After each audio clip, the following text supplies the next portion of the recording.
श्री गणेशाय नमः। जय मां सरस्वती। सच्चिदानंद रूपाय विश्वोत्पत्त्यादि हेतवे तापत्राय विनाशाय श्री कृष्णाय वयं नमः। राधे मेरी मात है, पिता मेरे घनश्याम। इन दोनों के चरणों में मेरा कोटि कोटि प्रणाम। प्रिय भक्तों, आज आप श्रवण करेंगे श्रीमद् भागवत कथा का अध्याय 3। तो चलिए इस पवित्र कथा का आरंभ करते हैं। महामहिम सनक, सनंदन, सनातन, सनत कुमार जी और बहुत से ब्रह्म ऋषि महापुरुष जन विराजमान हैं। श्रीमद् भागवत के महात्म्य का वर्णन किया। कल सुना आपने, महापाप धुंधकारी प्रेत योनि को प्राप्त हुआ। 7 दिन में श्रीमद् भागवत की कथा सुनकर पार्षद रूप होकर विमान पर आरूढ़ होकर भगवान के निज धाम को गया। गोकर्ण जी ने प्रश्न किया कि बहुत से श्रोता थे, सबके लिए विमान लाना चाहिए था। तो उन्होंने कहा, भेद हो गया श्रवण में पूरी एकाग्रता और भूख प्यास सहते हुए इस प्रेत ने कथा दिन में सुनी और रात भर नाम जप और मनन किया और कुछ खाया पिया नहीं। तो 7 दिन में ही इसके सारे पाप नष्ट हो गए और ये भगवत स्वरूप हो गया। यह जो श्रोता जन है, अब यह अगली बार कथा हो और एकाग्रता पूर्वक सुने और मनन करे तो मनन के प्रभाव से ये भगवत धाम को जाएंगे। फिर अनुष्ठान किया। गोकर्ण जी ने श्रीमद् भागवत का सावधान होकर सब श्रोताओं ने सुना। रात भर उस कथा का मनन करते हुए दिन में कथा सुनते, नाम जप करते और संयम से रहते। कथा समाप्त होने पर बहुत से विमान आए। सब श्रोता विमान पर बैठकर भगवत धाम गए और कहते हैं कि वहां आसपास जो पशु पक्षी कुत्ता आदि भी थे, वे भी भगवत स्वरूप धारण करके विमान पर बैठकर भगवान के धाम को गए। यह अपार कथा की महिमा गोकर्ण जी ने स्वयं देखी। भगवान स्वयं आए, गोकर्ण जी को हृदय से लगाकर अपने धाम ले गए। श्री सनकादि इस महात्म्य को सुनाने के बाद कहते हैं, कथा में जब बैठे तो मल मूत्र का वेग हमको कथा से हटा न सके, ऐसा कुछ खान पान की व्यवस्था रखनी चाहिए। कथा के बीच में मल मूत्र त्याग के लिए बार बार विक्षेप होता है। उसको वेग, जो मल मूत्र का वेग है, उसे काबू में रखने के लिए वैसे ही खान पान कीजिए। बाद में आप अधिक जलपान कर लीजिए, अधिक भोजन कर लीजिए, लेकिन कथा सुनने में बार बार लघु शंका न जाना पड़े या शौच न जाना पड़े, इसके लिए आहार व्यवस्था को संयम में रखे। श्रोता जितना चित्त लगाकर सुनेगा, उतना ही कथा का प्रभाव उसके ऊपर पड़ता है। यदि वह निराहार रहकर भगवान की चर्चा सुने, अच्छा है, पर यदि व्याकुलता भूख की हो रही, प्यास की हो रही है, तो जल पी लेना चाहिए, उचित भोजन पा लेना चाहिए, क्योंकि चिंतन कथा का होना चाहिए, भगवान का होना चाहिए, भोजन का नहीं। जो भगवान की महामहिम भक्ति में रत है, ऐसे वैष्णव की यदि निंदा करेगा, गुरुद्रोह करेगा, महापुरुषों का अपमान करेगा, तो कथा सुनने पर भी उसे लाभ नहीं मिलेगा। किसी की भी निंदा नहीं करनी, किसी की भी निंदा नहीं सुननी, गुरुद्रोह से बचना है और जो भी संत महापुरुष है, सबका आदर करना है। वैष्णव अपराधी के ऊपर फिर यह तेज प्रकाशित नहीं होता। यह वैष्णव तेज स्थापित भगवत समुद्र है। श्रीमद् भागवत सत्य आचरण, सत्य वार्ता, सत्य संकल्प, पवित्रता, दया, अधिकतर मौन रहने का स्वभाव, सरल स्वभाव, विनय स्वभाव, उदारता, निरंतर नाम जप, बहुत जल्दी कथा का प्रभाव प्रकाशित होता है। सूत जी कहते हैं, सौनक जी, यूं कहकर महामुनि सनकादि ने 1 सप्ताह तक श्रीमद् भागवत की कथा सुनाई, जो परम पवित्र भगवत भक्ति प्रदान करती है। अगर मोक्ष चाहे तो मोक्ष प्रदान करती है, अगर सब पाप नाश चाहे तो सर्व पाप नाशनी है। सर्व पाप हराम पुण्य भक्ति मुक्ति प्रदाय है। भोग चाहे तो भोग मिल जाए, भक्ति चाहे तो भक्ति मिल जाए, मोक्ष चाहे तो मोक्ष मिल जाए, पाप नाश चाहे तो सर्व पाप नाश हो जाए। 7 दिन तक बड़े मंगलमय भगवान के चरित्रों की वर्षा की। सब बड़े बड़े ब्रह्म ऋषि बैठे हुए हैं। नियम पूर्वक सबने कथा सुनी। देवर्षि नारद जी जब 7 दिन पूरी कथा हुई तो हाथ जोड़कर कहा, धन्य हो गया, आपने कृपा की। हे करुणा परायण, आज मुझे भगवान का लाभ हुआ, जो सब पापों को हरने वाले हरि हैं। मैं धन्य हो गया। हे भगवत स्वरूप सनक सनंदन सनातन सनत कुमार, आपने मुझे धन्य कर दिया। भगवान की पावन चर्चा सुनाकर मेरा श्री हरि में और प्रेम बढ़ रहा है।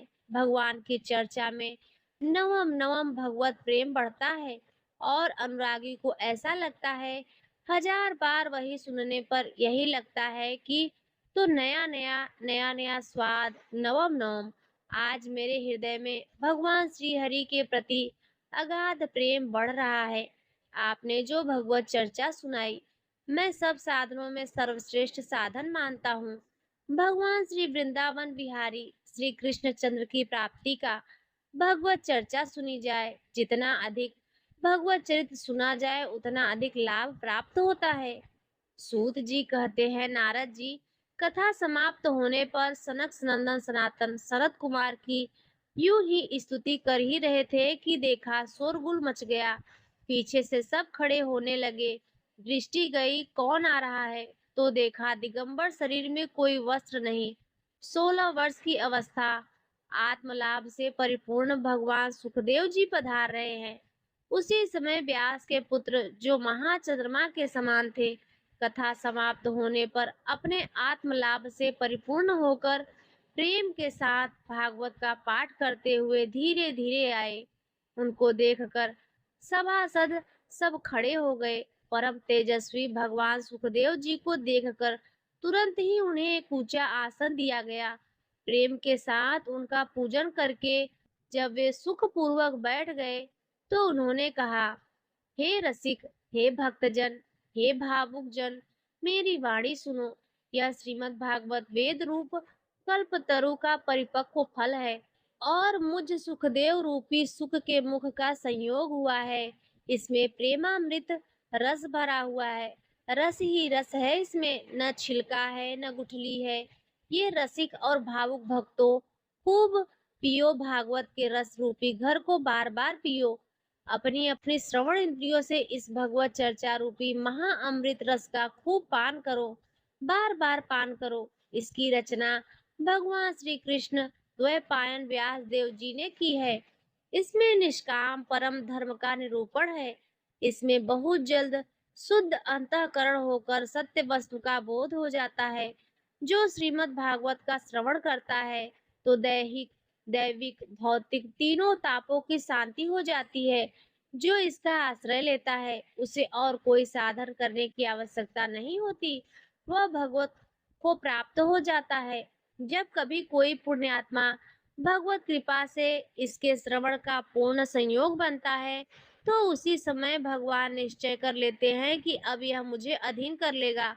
श्रीमद् भागवत श्रवण मात्र से ही भगवान अधीनता स्वीकार कर लेते हैं। यह विशुद्ध ज्ञान का भी इसमें वर्णन है, भक्ति का भी वर्णन है, वैराग्य का भी वर्णन है। कोई श्रवण करे या कोई गायन करे, दोनों मनन करे तो निश्चित ही जीवन मुक्ति स्थिति श्रीमद् भागवत प्रदान कर देती है।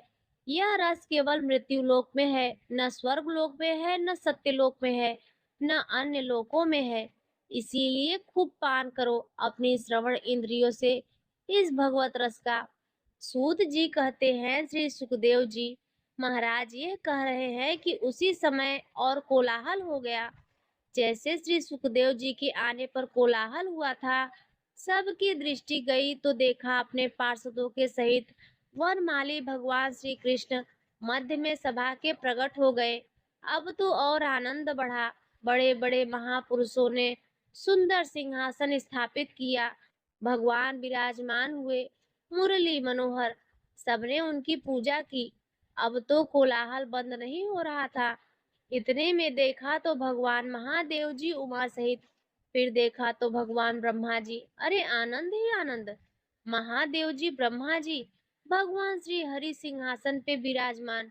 अब तो प्रहलाद करतालधारी तरल गति से चल रहे थे, उद्धव झांझ बजा रहे थे, बीड़ाधारी नारद बीड़ा बजाकर गान विद्या में कुशल होने के कारण अर्जुन गान करने लगे।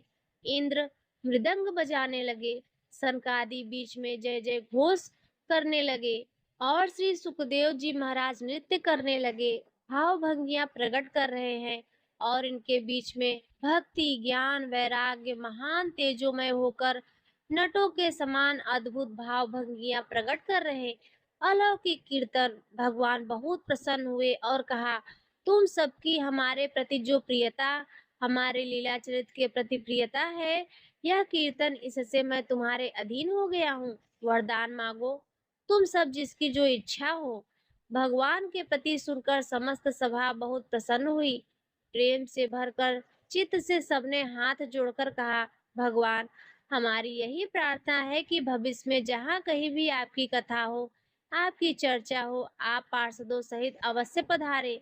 जहाँ कहीं चर्चा हो, भगवान भी वचन देते हैं, हे नारद, जहाँ भगवत चर्चा होगी, भगवान विराजमान है। वैसे सेवक वाणी भी हमारी कहती है, रस सिद्ध ग्रंथ है नाम वाणी, जहाँ श्याम श्यामा तहाँ। जहाँ नाम वाणी है वही श्याम श्यामा विराजमान है।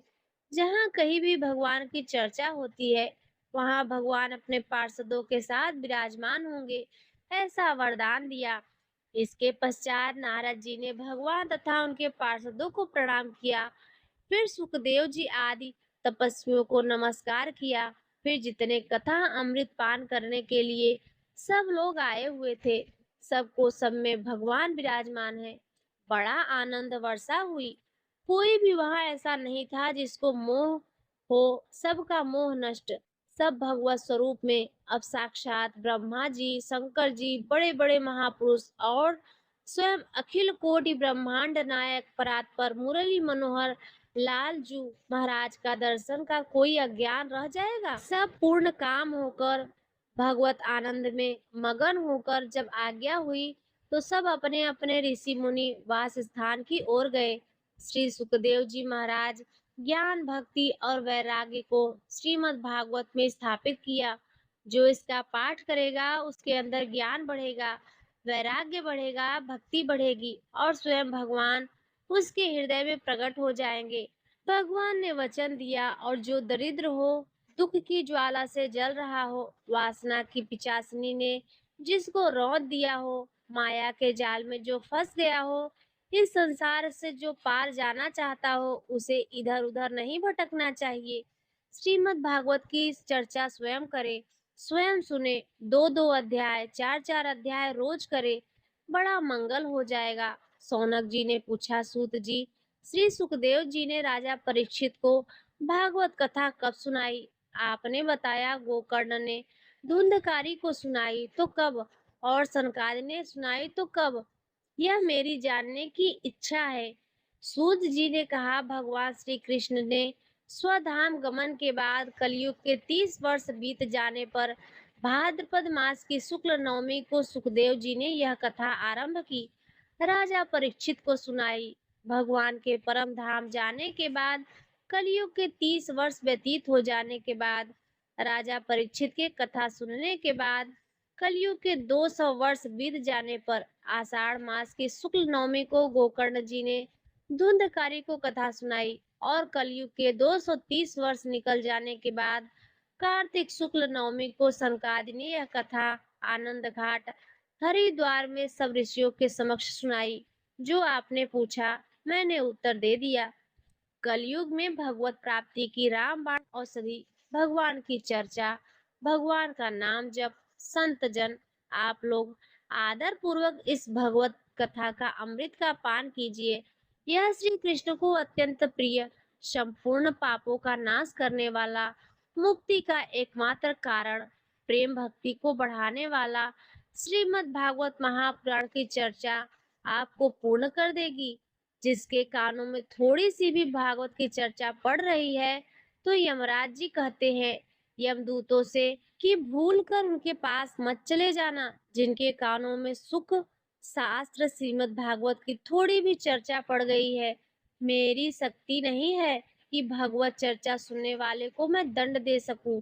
इसीलिए सबसे प्रार्थना है कि इस असार संसार में विषय रूपी विष की आसक्ति के कारण व्याकुल होकर, हे बुद्धिमान, अपने जीवन को व्यर्थ नष्ट मत करो। अरे कुछ ही क्षण, एक घड़ी, आधी घड़ी, आधे में भी पुण्य है।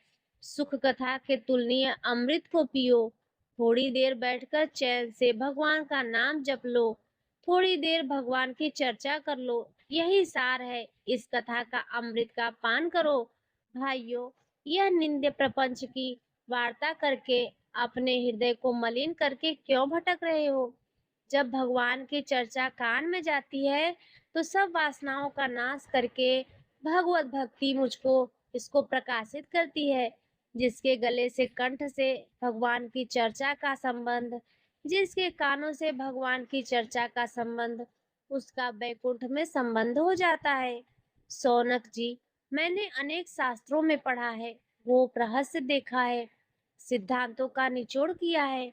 सबका सार यही निकला है कि जिसका चित्त भगवान की लीला कथा में लगाए वह निश्चित भगवत प्राप्त हो जाता है। त्रिलोकी में कुछ भी असाध्य नहीं।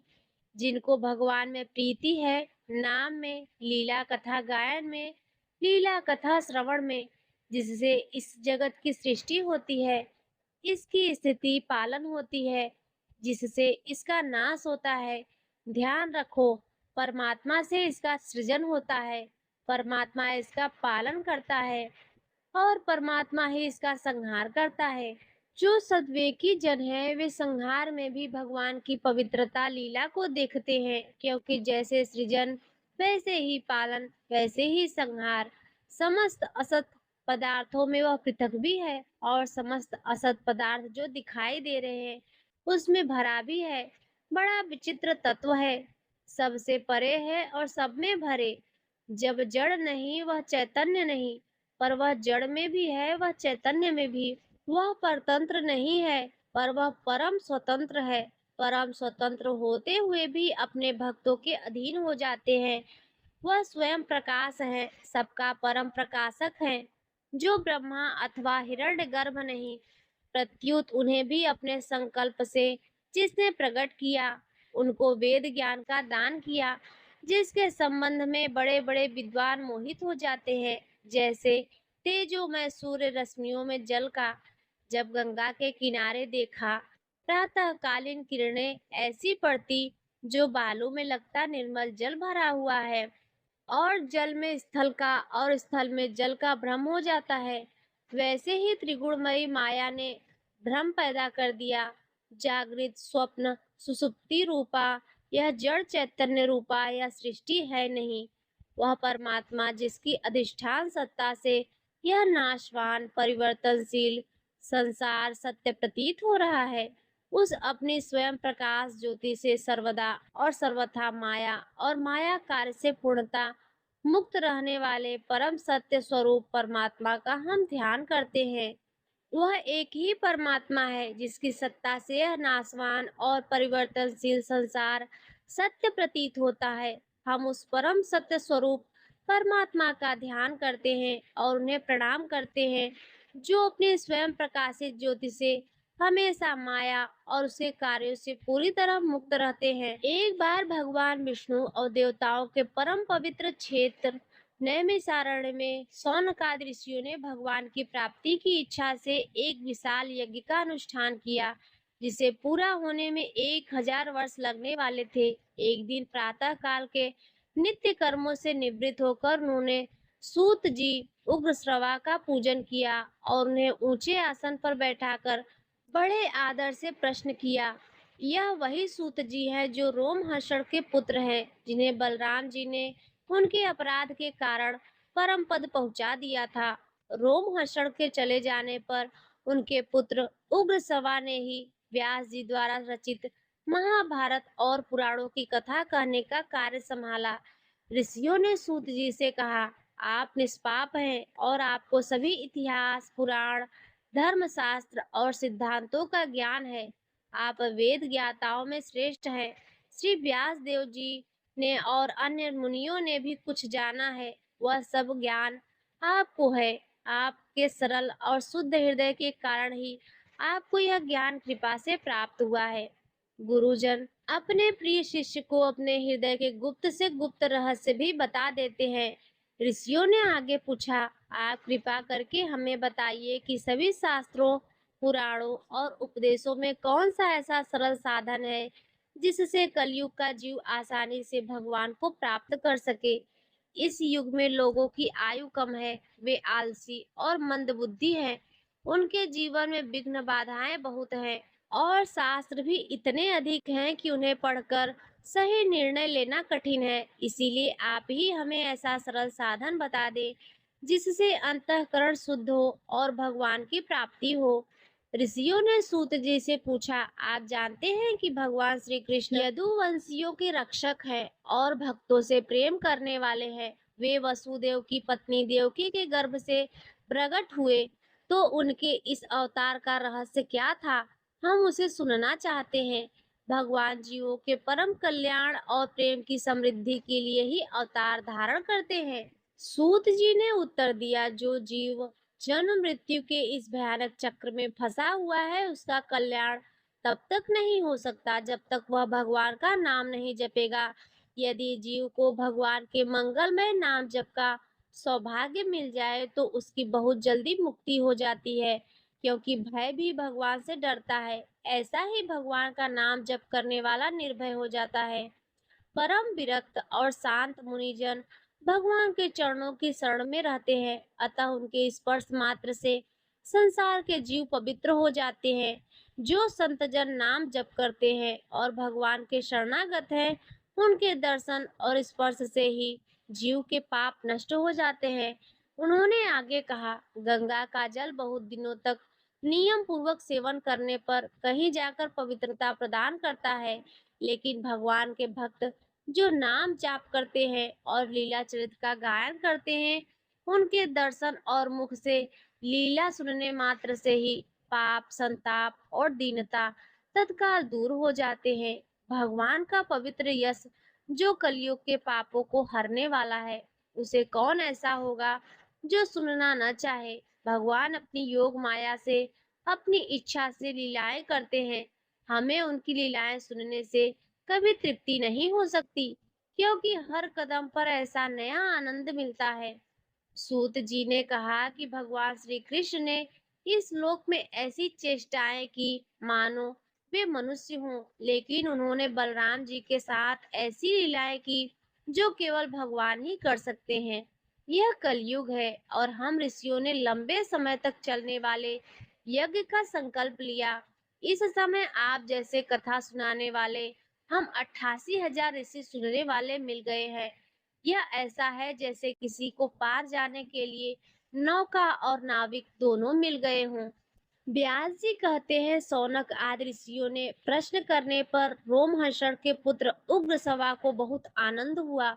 उन्होंने ऋषियों के इस मंगलमय प्रश्न का अभिनंदन करते हुए कहा, यह उस समय की बात है जब श्री सुखदेव जी महाराज का कोई लौकिक संस्कार नहीं हुआ था, बस उनका जन्म हुआ और वे चल दिए। पिताजी व्यास देव जी के पीछे पीछे पुकार रहे थे, हे बेटा, हे बेटा, पर मुड़कर भी नहीं देखा। तब वृक्षों से उत्तर निकला, मैं सुख हूँ, मैं सुख हूँ। समस्त भूतों के हृदय में विराजमान भगवान सुखदेव जी, ऐसे महामहिम श्री सुखदेव जी को हम नमस्कार करते हैं। यह श्रीमद् भागवत अत्यंत गोपनीय और रहस्यमय है, लेकिन जो लोग अज्ञान के घोर अंधकार से पार जाना चाहते हैं, उन्हें यह अवश्य सुनना चाहिए। यह मुनियों की महान करुणा है जो उन्होंने हमारे लिए भगवत प्राप्ति का यह मार्ग प्रशस्त किया है। हम श्री सुखदेव जी को नमस्कार करते हैं, श्रीमद् भागवत को नमस्कार करते हैं। मनुष्यों में सर्वश्रेष्ठ भगवान के अवतार श्री नर नारायण ऋषियों को नमस्कार करते हैं। बुद्धि प्रदान करने वाली देवी सरस्वती को नमस्कार और इसके रचयिता भगवान व्यास देव जी को नमस्कार करके हम इस महापुराण की चर्चा करते हैं। ऋषियों ने संपूर्ण विश्व के कल्याण के लिए बड़ा सुंदर प्रश्न किया, क्योंकि यह प्रश्न भगवान श्री कृष्ण के संबंध में है और इससे अंतःकरण शुद्ध होकर भगवान की प्राप्ति होती है। मनुष्यों के लिए सर्वश्रेष्ठ धर्म वही है जिससे भगवान श्री कृष्ण की भक्ति प्राप्त हो। यह भक्ति भी ऐसी हो जिसमें किसी प्रकार की कामना न हो। सभी धर्मों, दान, पुण्य और तीर्थ यात्राओं का फल यही है कि भगवान श्री हरि में भक्ति हो जाए। अहेतु की निरंतर और अबाध भक्ति से हृदय आनंद से भर जाता है और उसी समय परमात्मा का साक्षात्कार होता है।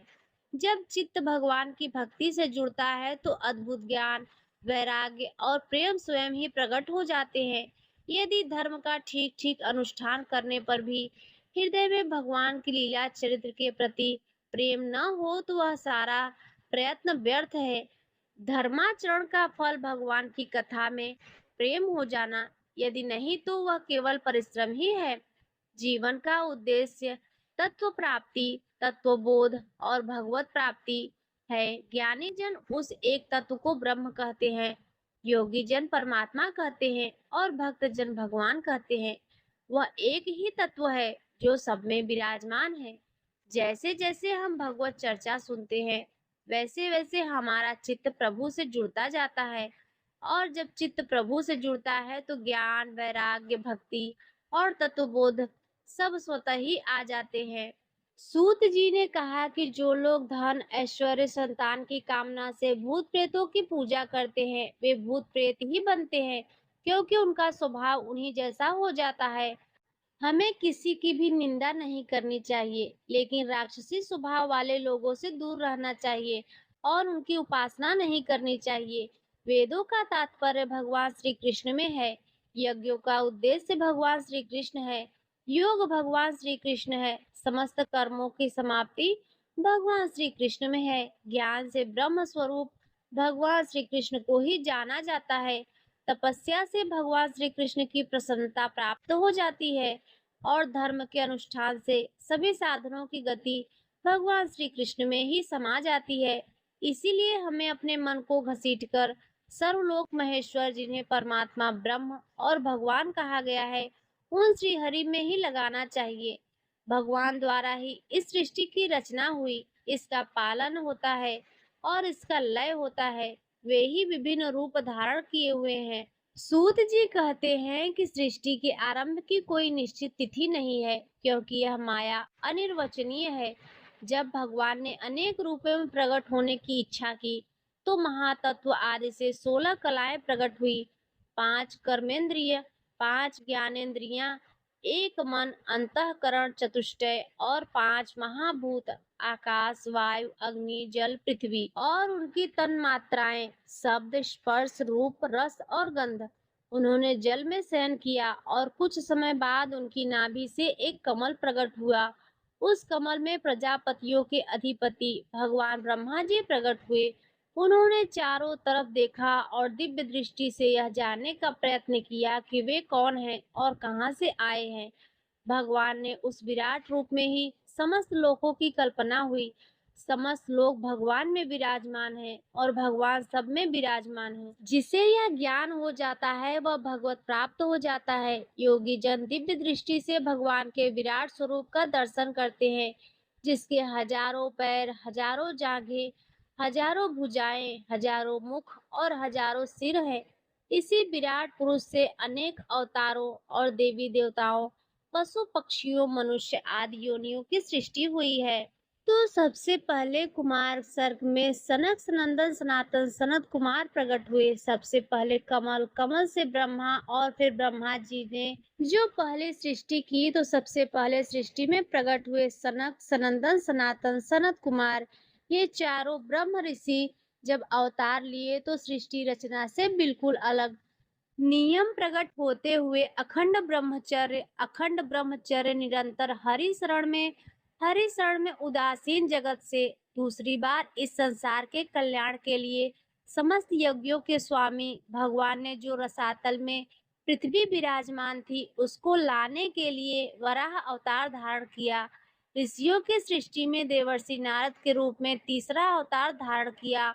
शाश्वत तंत्र का नारद पंचरात्र कहते हैं। उन्होंने उपदेश दिया कि इसमें कर्मों के द्वारा किस प्रकार कर्म बंधन से मुक्ति मिलती है और इसका वर्णन है कि फिर धर्म की पत्नी मूर्ति के गर्भ से नर नारायण के रूप में भगवान ने चौथा अवतार लिया। इस अवतार में उन्होंने ऋषि बनकर मन और इंद्रियों का सर्वथा संयम करके जो तपस्या करना बड़ा कठिन है, उस तप को किया। पांचवें अवतार में भगवान ने सिद्धों के स्वामी कपिल के रूप में अवतार लिया। तत्व का निर्णय करने वाले सांख्य शास्त्र का, जो समय के फेर से लुप्त हो गया था, आसुरी नामक ब्राह्मण को उपदेश दिया। भगवान अपने स्वरूप को सृष्टि में कितने रूपों में प्रकाशित किए, यह वर्णन है। सबसे पहले भगवान 5 ज्ञानेंद्रियां, 5 कर्मेंद्रियां, अंतःकरण चतुष्टय, पंच महाभूत और पंच तन्मात्राएं, फिर भगवान की नाभि से कमल, कमल से ब्रह्मा जी, फिर सनक सनंदन सनातन सनत कुमार, फिर भगवान वराह रूप, फिर देवर्षि नारद रूप, फिर नर नारायण रूप, फिर कपिल रूप। अनसुईया के वर मांगने पर छठे अवतार में अत्रि की संतान दत्तात्रेय के रूप में भगवान प्रकट हुए। इस अवतार में उन्होंने अलर्क और प्रहलाद को ब्रह्म ज्ञान का उपदेश दिया। सातवें में रुचि प्रजापति की आकुति नामक पत्नी से यज्ञ के रूप में भगवान ने अवतार ग्रहण किया। अपने पुत्र यामा आदि देवताओं के साथ स्वयंभू मनवंतर की रक्षा की। राजा नाभि की पत्नी मेरु देवी के गर्भ से ऋषभ भगवान के रूप में अवतार लिया, जिनके पुत्र भरत जी, जो जड़ भरत जी कहलाए। यह 8वां अवतार भगवान का ऋषभ देव के रूप में है। इस रूप में परमहंसों का वह मार्ग जो सभी आस्मृति के लिए वंदनीय है, स्वयं ऋषभ रूप धारण करके दिखाया। ऋषियों की प्रार्थना से 9वीं बार वे राजा पृथु के रूप में अवतरित हुए। इस अवतार में उन्होंने पृथ्वी से समस्त औषधियों का दोहन किया। यह अवतार सबके लिए बड़ा कल्याणकारी हुआ। जब चाक्षुष मनु के समय पृथ्वी डूब रही थी, तब भगवान ने मत्स्य अवतार धारण किया, जो 10वां अवतार है। पृथ्वी रूपी नौका पर बैठा कर अगले मनवंतर के अधिपति वैवस्वत मनु की रक्षा की। फिर भगवान ने जिस समय देवता और दैत्य समुद्र मंथन कर रहे थे, उस समय कूर्म अवतार धारण किया, कच्छप रूप, जो मंदराचल को अपनी पीठ पर धारण किया। फिर उसी समय मंथन में 12वीं बार धन्वंतरी के रूप में अमृत कलश लेकर समुद्र से प्रकट हुए। फिर वही उसी समय 13वीं बार मोहिनी रूप धारण करके दैत्यों को मोहित करके देवताओं को अमृत पान कराया। फिर भगवान ने 14वां अवतार धारण किया। वह बड़ा ही भयंकर रूप था, नृसिंह अवतार, अत्यंत बलवान। दैत्यराज हिरण्यकशिपु की छाती अपने नाखूनों से फाड़ डाली, जैसे चटाई फाड़ दी हो। प्रहलाद जी को सताने के कारण भगवान बहुत आवेश में थे। बड़ा भयंकर रूप था, सब कांप रहे थे। एक दहाड़ में ऐसा नरसिंह रूप। 15वीं बार वामन का रूप धारण करके भगवान दैत्यराज बलि के यज्ञ में गए। अंदर से चाहते थे कि त्रिलोकी का राज्य, परंतु मांगी उन्होंने केवल 3 पग भूमि। भगवान का 16वां अवतार हुआ परशुराम अवतार। जब देखा कि ये दुष्ट स्वभाव वाले राजा लोग धर्मद्रोही हैं, मनमानी आचरण कर रहे हैं, तब क्रोधित होकर 21 बार इन धर्म विरोधी स्वभाव वालों का विनाश किया।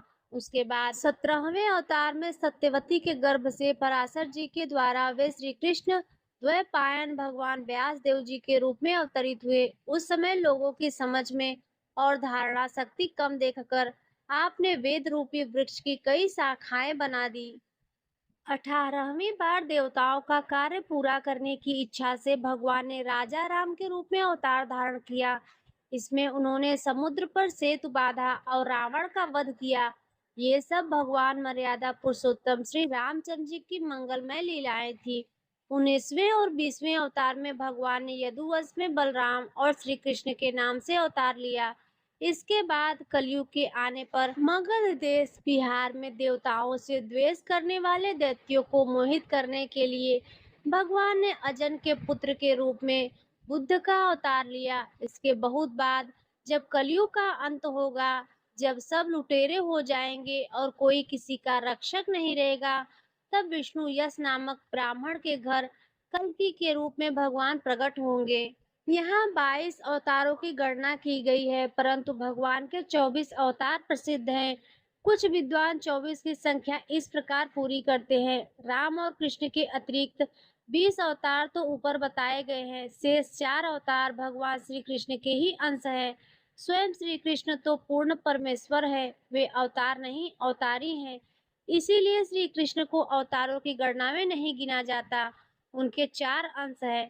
पहला केश का अवतार, दूसरा सुप्ता और प्रश्न पर कृपा करने वाला अवतार, तीसरा संकर्षण और चौथा परब्रह्म। इन चारों अवतारों से विशिष्ट पांचवें साक्षात भगवान वासुदेव हैं। दूसरे विद्वान ऐसा मानते हैं कि 22 अवतार तो बताए गए हैं। इसके अतिरिक्त 2 अवतार और है, हंसावतार और है ग्रीव अवतार। इस तरह से भगवान के 24 अवतार हुए हैं। सौनक आदि ऋषियों जैसे गहरे सरोवर से हजारों छोटी छोटी धाराएं निकलती हैं, वैसे ही भगवान श्री हरि के भी असंख्य अवतार होते हैं, जिनका वर्णन करना असंभव है। वे अपने भक्त के लिए कभी भी कोई अवतार धारण कर सकते हैं। जैसे द्रौपदी के लिए चीर अवतार धारण किया, जो 24 अवतारों में शामिल नहीं है। जब जरूरत पड़ती है तो वे तुरंत अवतार धारण कर लेते हैं और फिर अंतर्ध्यान हो जाते हैं। ऋषि मनु, देवता प्रजापति, मनु के पुत्र और जितने भी शक्तिशाली हैं, सब के सब भगवान के ही अंश हैं। ये सब अवतार तो भगवान के अंशावतार अथवा कलावतार हैं, परंतु भगवान श्री कृष्ण तो स्वयं भगवान अवतारी हैं, सबके अवतारी हैं। जब लोग दैत्यों के अत्याचार से व्याकुल हो जाते हैं, तब युग युग में अनेक रूप धारण करके भगवान उनकी रक्षा करते हैं। भगवान के दिव्य जन्मों की कथा अत्यंत गोपनीय है और रहस्यमय है।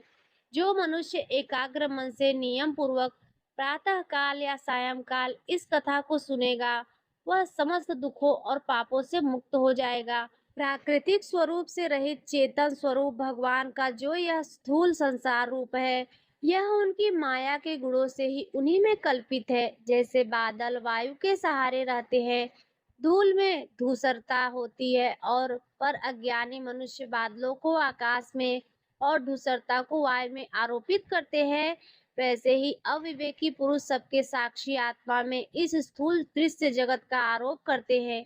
इस स्थूल रूप से परे भगवान का एक सूक्ष्म अव्यक्त रूप है, जिसका न तो आकार है न गुण है, और जो न देखने या सुनने में आता है, वह सूक्ष्म से भी सूक्ष्म है। आत्मा का प्रवेश होने से ही वह जीव कहलाता है।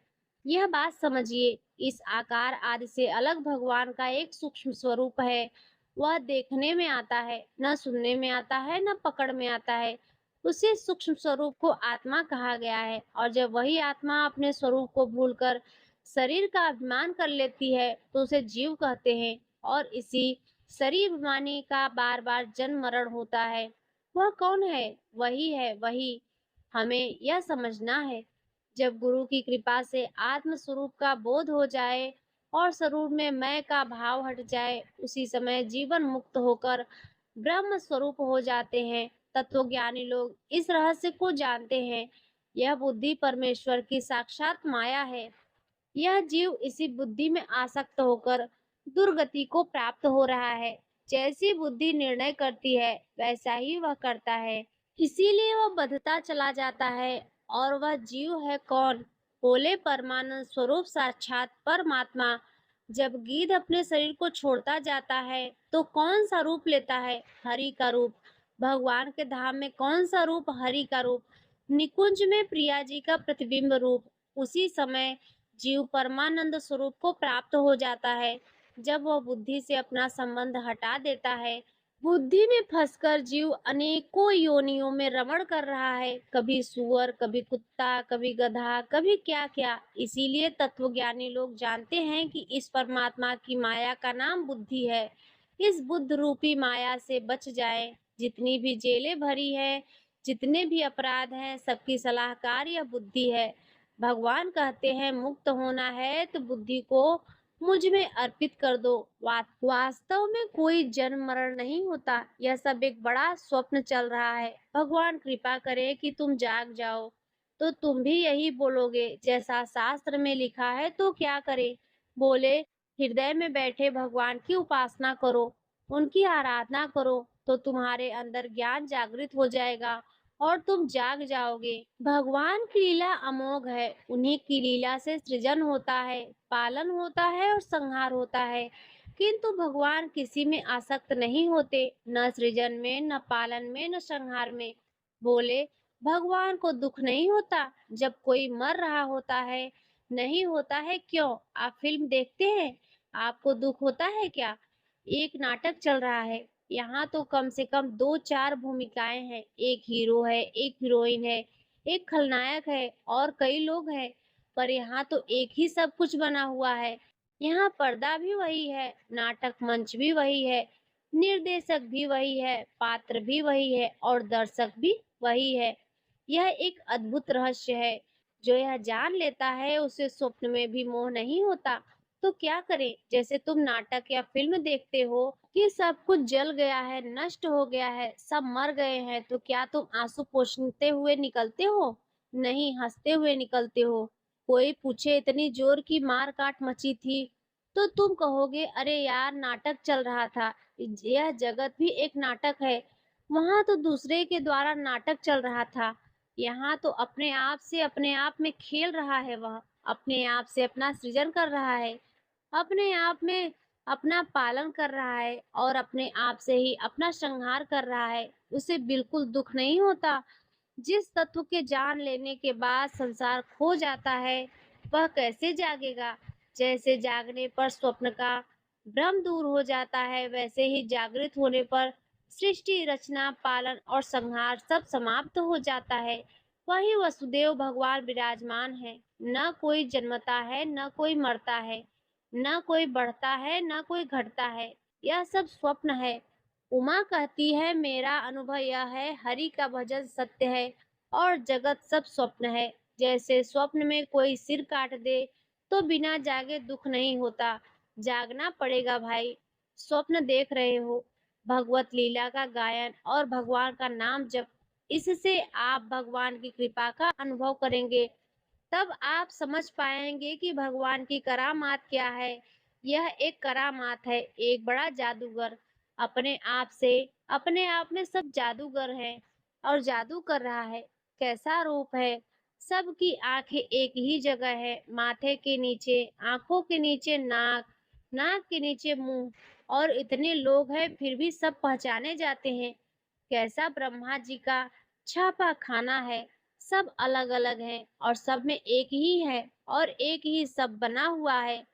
यह बड़ा विचित्र खेल है। इसीलिए भजन करो, नाम जप करो, भगवान का लीला चरित्र गाओ और सुनो, और इसी जन्म में हम भगवत प्राप्त हो जाएं।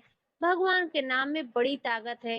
भगवान की लीला चरित्र गायन और श्रवण में बड़ी ताकत है। दो बातें तो जीवन में बना लो। सेवक जी महाराज कह रहे हैं, सेवक शरण हमेशा रहे और कोई विश्राम नहीं। या तो वाणी से हरि नाम लो या हरि नाम से रहो।